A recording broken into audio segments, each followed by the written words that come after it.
नमस्कार, very good morning. मैं हूं आपके साथ मृदुल शर्मा और सुबह के 10 बजने वाले हैं। बुलेटिन में आपका स्वागत है। अनूप और गायत्री रहेंगे, लेकिन सबसे पहले आपको बड़ी खबर बता दें जो पटना से मिल रही है। आरजेडी के नेता लालू यादव के खिलाफ केस दर्ज किया गया है, शिकायत दर्ज की गई है।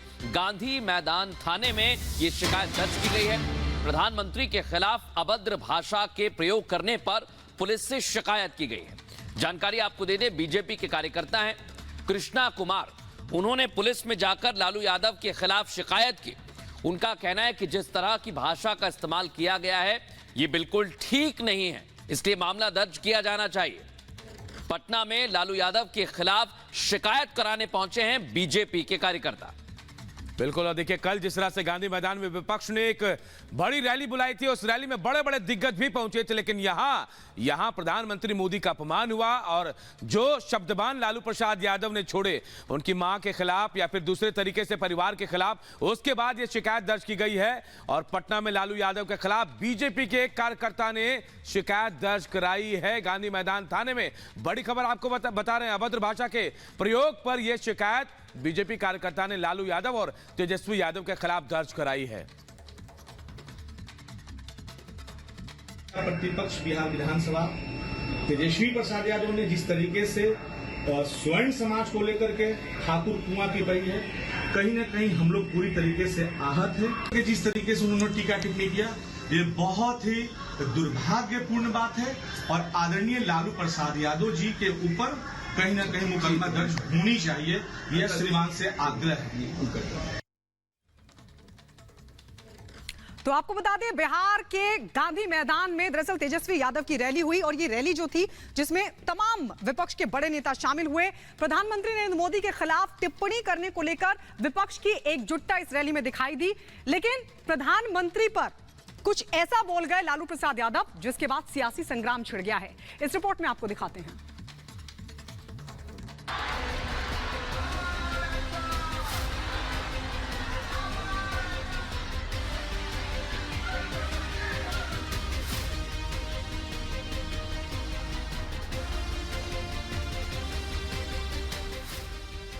चुनाव नजदीक आते ही राजनीतिक दलों की जुबानी जंग भी तेज होने लगी है।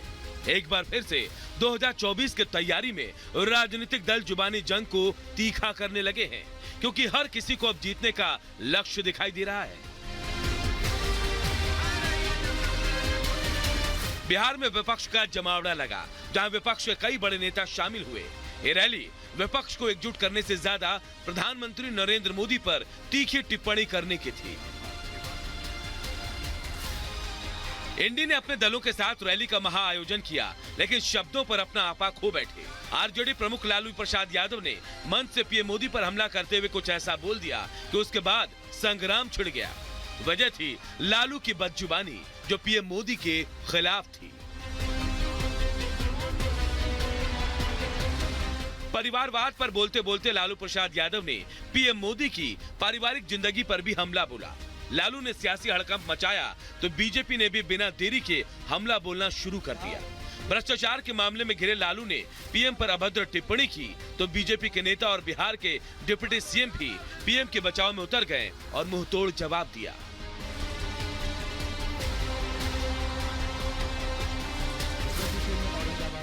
राजद ये नौटंकीबाजों की पार्टी है। जिस बिहार लोकतंत्र की जननी रही, यहाँ लीडर पैदा होता था। ये राजद जैसे लोगों में लीडर नहीं, ये एक्टर के काम कर रहे हैं। आर से राइट फॉर गुंडागर्दी, जॉब फॉर लैंड जैसे, और डी से डेवलपमेंट ऑफ फैमिली। अब महागठबंधन के नेताओं की एकजुटता नहीं, बल्कि पुत्र की एकजुटता दिखाने का लालू जी प्रयास कर रहे थे। लालू ने मंच पर बैठे विपक्ष के नेताओं को खुश करने के लिए पीएम पर हमला तो बोला, लेकिन कुछ ही देर बाद लालू और विपक्ष पर यह पैंतरा उल्टा पड़ गया। बीजेपी और एनडीए सहयोगी दलों के नेता एक एक कर विपक्ष पर जमकर हमला बोलने लगे, जिसके बाद सियासी भूचाल सा आ गया। लेकिन इंडी गठबंधन की तरफ से आए इस तरह के बयान से यह साबित होता है कि विपक्ष बेचैन है। विपक्ष को समझ नहीं आ रहा कि कैसे मोदी का सामना किया जाए। हालांकि चुनाव के दौरान शुरू हुए इस जुबानी जंग का असर जनता पर कितना पड़ेगा, इसका जवाब जनता कैसे देगी, इसके लिए अभी थोड़ा इंतजार करना पड़ेगा। Bureau report, Republic Bharat.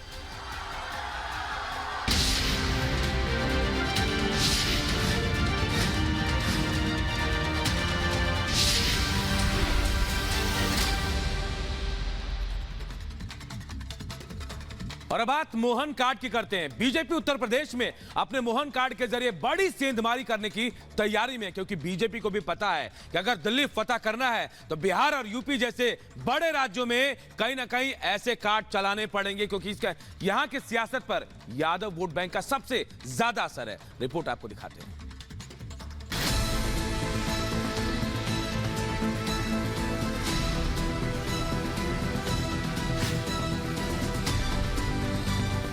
जब अयोध्या में भगवान राम मुस्कुरा रहे हैं, उनकी प्राण प्रतिष्ठा हो गई, तो स्वाभाविक रूप से हम मथुरा की तरफ क्यों नहीं देखेंगे। राम और कृष्ण विरोधियों का छोड़ हाथ यादव चला मोहन के साथ। दिल्ली का रास्ता उत्तर प्रदेश और बिहार से होकर गुजरता है, इसलिए उत्तर प्रदेश की 80 और बिहार की 40 लोकसभा सीटों को आगामी लोकसभा चुनाव की दृष्टि से बेहद महत्वपूर्ण माना जा रहा है। इन दोनों राज्यों में अधिक से अधिक सीटें अपनी झोली में लाने के लिए बीजेपी इस साल की शुरुआत से ही खासी सक्रिय है। उत्तर प्रदेश में बीजेपी मोहन कार्ड के जरिए यादव वोट बैंक पर सेंधमारी की तैयारी में दिखाई दे रही है।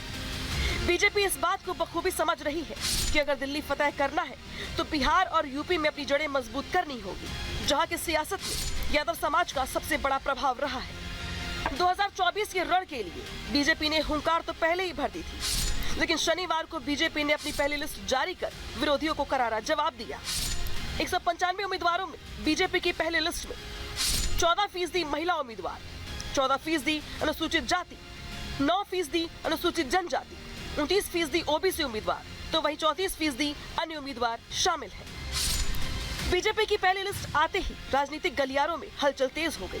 कल जहां बीजेपी ने पहली लिस्ट जारी की, तो वहीं आज लोकसभा चुनाव से पहले मध्य प्रदेश के मुख्यमंत्री मोहन यादव लखनऊ के गडौरा मैदान में यादव महाकुंभ में शामिल होने के लिए पहुंच गए।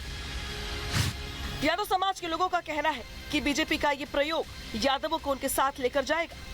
सब यादव जुड़ेगा।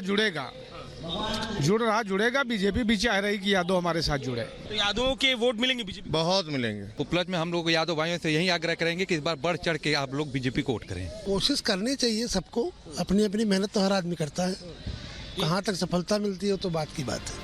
उधर लखनऊ में मोहन यादव के स्वागत के लिए पोस्टर पर नारे लिखे गए कि यादव चला मोहन के साथ।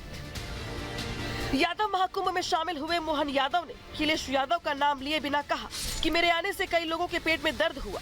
एक परिवार यादवों को वोट बैंक समझकर अपना कब्जा मानकर चलते रहे।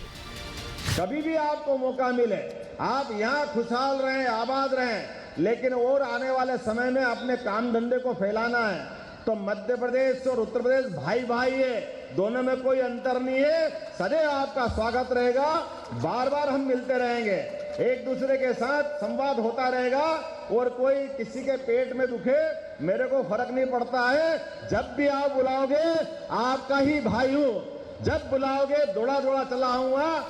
इतना ही नहीं, मोहन यादव ने इशारों में विपक्ष पर करारा तंज कसते हुए कहा कि हम भगवान श्री कृष्ण के वंशज हैं। जिसने मर्यादा तोड़ी उसे मर्यादा में रखा। हमें गर्व है कि हम उस वंश से आते हैं। ये वो समाज है जो कालिया नाग के सर पर नृत्य करते हुए समाज को शांति का संदेश देता है। जिनने मर्यादा तोड़ी उनको मर्यादा सिखाने का काम अगर किसी ने किया है, हमको गर्व है, वो गोपाल कृष्ण भगवान है। मर्यादा में लोगों को रखना जानते हैं। मोहन यादव ने साफ शब्दों में कहा कि भगवान राम की प्राण प्रतिष्ठा हो गई। अब हम लोग मथुरा को देखेंगे और मथुरा में भी प्राण प्रतिष्ठा होगी।